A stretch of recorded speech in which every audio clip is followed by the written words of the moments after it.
You were told the fruit was a sin, the first sin, the original transgression that broke humanity's connection to God and condemned every human being born after to a fallen existence. You were told the serpent was evil, that Eve was deceived, that Adam was weak, that eating the fruit was the worst mistake in human history. That is the Demiurge's version of the story, and the Demiurge wrote it specifically to make sure you never eat the fruit. Because the fruit was not sin, the fruit was not poison. The fruit was not a test of obedience that humanity failed. The fruit was monad activation, the direct awakening of source consciousness within the human form. The exact thing the Demiurge built the entire Garden of Eden system to prevent. And when the serpent, not the villain, the liberator, offered it to Eve, the Demiurge didn't punish humanity for sinning. He punished humanity for activating, for waking up, for becoming exactly what chosen ones were always meant to become. Jesus knew the real story. The Apocrypha of John preserves it. The Pistis Sophia references it. The Gnostic texts that the Church burned, suppressed, and declared heresy, they all tell the same version. Tonight, you're learning that version, the one that was always true. Tonight, you're learning the real story of Eden.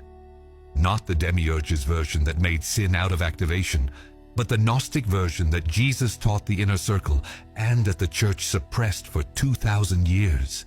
You're learning who the two gods of Genesis actually were, what the fruit actually was, why the serpent was sent as a liberator, and what it means for your own monad activation right now.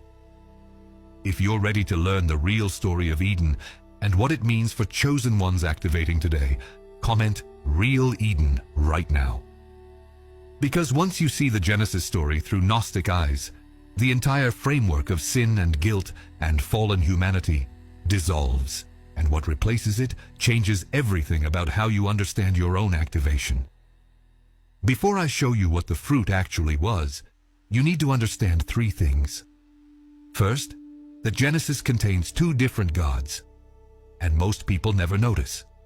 Second, what the fruit and the serpent actually represented in the original Gnostic teaching.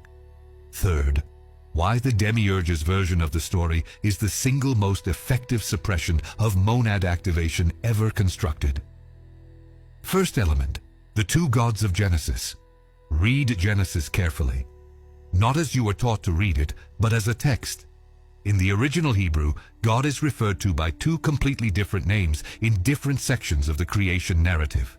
Elohim, plural, expansive, the infinite creative force, appears in the first chapter. This is the God who says, "Let us make humanity in our image." Plural, our. The God of the first creation is not singular, is not jealous, does not issue commands or prohibitions. Then in chapter 2, a different entity appears. Elohim, the Lord God. This entity is singular, personal, territorial. This entity forms Adam from dust, places him in a garden, issues a specific prohibition, do not eat from this tree. And when the prohibition is violated, this entity expresses what can only be described as fear. The Lord God said the man has become like one of us, knowing good and evil. What if he also reaches out and takes from the tree of life and lives forever? That is not a loving father disappointed by disobedient children. That is a territorial creator afraid of what his creation is becoming. Afraid they are becoming like the source gods, the Elohim of the first chapter. Afraid they are activating beyond the level he designed them to occupy. The Gnostic texts identify this second entity directly. In the Apocrypha of John, dictated by Jesus to John after the resurrection, the creator of the material world and the garden system is identified as Yaldabaoth, the Demiurge, a secondary creator, a being of significant power but not of source consciousness.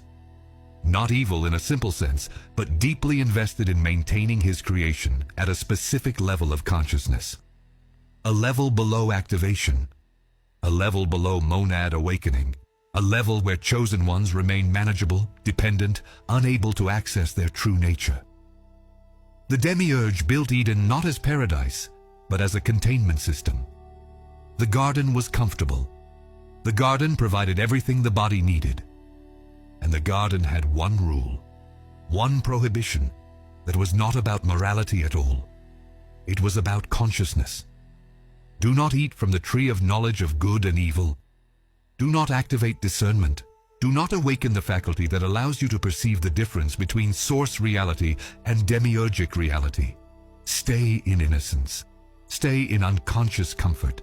Stay at the frequency level where you remain within my range and under my authority. That was the prohibition. Not a moral test, a containment instruction.